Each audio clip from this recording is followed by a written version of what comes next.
Ito po isang mapagpalang umaga po sa ating lahat. No?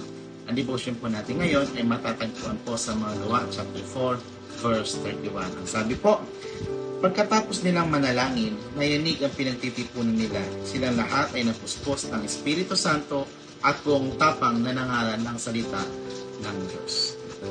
Kapatid, gusto mo ba tumapang at hindi nahihiya sa pagsishare ng salita ng Panginoon? Kunting share lang po, no? Ang inyo pong lingkod, ako po, lagi po nakakaranas natin ng sobrang takot. Lagi, every time na kami ay mag-street preaching, sa dati po namin church po yun. Bakit?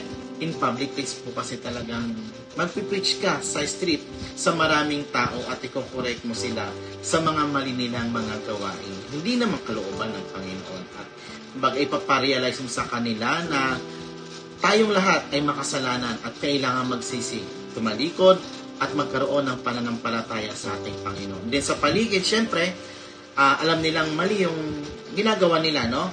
Kaya yung iba, hindi po talaga may iwasan na magagalit po talaga sa amin. Then kukutsain kami na kami ay kesyo banal na kuno, no? Kaya gano'n na lang po lagi yung takot namin, no? Every time na kami ay lalabas para mag-street preaching. Ang tanong, bakit sige pa rin kami at lagi pa rin namin yung ginagawa? Dahil hindi po kami naalis sa church nang hindi kami nananalangin. Panalangin na pagsama sa amin ng banal na Espiritu para kami ay gabayan. Kaya kami lagi nagkakaroon na ng tapang para maghayag ng salita ng Diyos. In connection po sa text po natin ngayon, alam niyo po ba na masigit yung naranasan ng mga lingkod ng Panginoon sa panahon po nila? Sa buhay po nila Peter at ibang mga alagad, talagang boldness po talaga silang maghayag ng ebanghelyo po noon.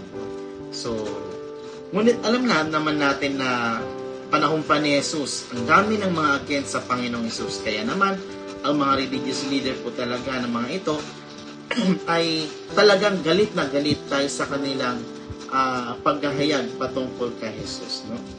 Lalo na nung marinig nila ang katuruan muling pagkabuhay. Alam po natin, ang mga Saduseyo ay hindi naniniwala sa muling pagkabuhay compare sa mga Pariseo na naniniwala kahit papaano po, no? So, kaya naman, sa galit nila, pinalakit nila si Peter at John. At ipinabilang ko, nang makita nilang wala silang, kumbaga, makitang matibay na paratang para sa sila ay talagang ikulong, no? Pinalaya sila kinabukasan. Ngunit kapalit ng kanilang paglaya, alam niyo po yun, sila ay bantaan nila na huwag muling maghayag ng patungkol sa Panginoong Hesus. Kaya naman ang mga alagad sa takot, syempre, sila ay nanalangin na bigyan ng tapang sa bagay na iyon dahil ayaw nilang sumuway sa pagkatawag sa kanila na ihayag ang mabuting balita. Ano nangyari sa kanila? No?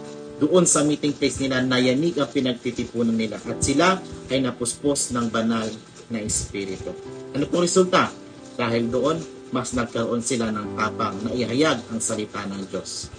Ano po ba at sino ang kanilang pinananalanginan? Walang iba kundi ang Diyos na alam nilang mas makapangyarihan, mas dakila at mas dapat parangalan. So kanino sila susunod? Sa alam nila na mas dakila kaysa sa mga religious leader na nagbabanta sa kanila. Dahil kilala nila ang Diyos na kanilang pinaglilingkuran. Kaya nga mga kapatid, ikaw ba ay may takot pa rin sa paghayag ng Diyos, paghayag ng salita po ng Diyos? Tandaan po natin na ang pangunahing mandato sa atin, mga mananampalataya, ay ihayag ang ebanghelyo ng Diyos sa lahat ng tao, hindi lamang po sa comfort zone mo, kundi sa labas hanggang saan mo abutin ng iyong kakayahan, no? Ng iyong makakaya. Kaya kapatid, kung kulang tayo sa tapang at lakas ng loob, narito ang banal na Espiritu para tayo ay palaging gabayan at bigyan ng tapang upang ipahayag ang mabuting balita. Manalangin po tayo para sa tapang ng paghayag ng salita ng Diyos. Maraming po salamat at tayo po ay maging matapang na sumunod sa kalooban ng Panginoon. God bless po sa lahat. Amen.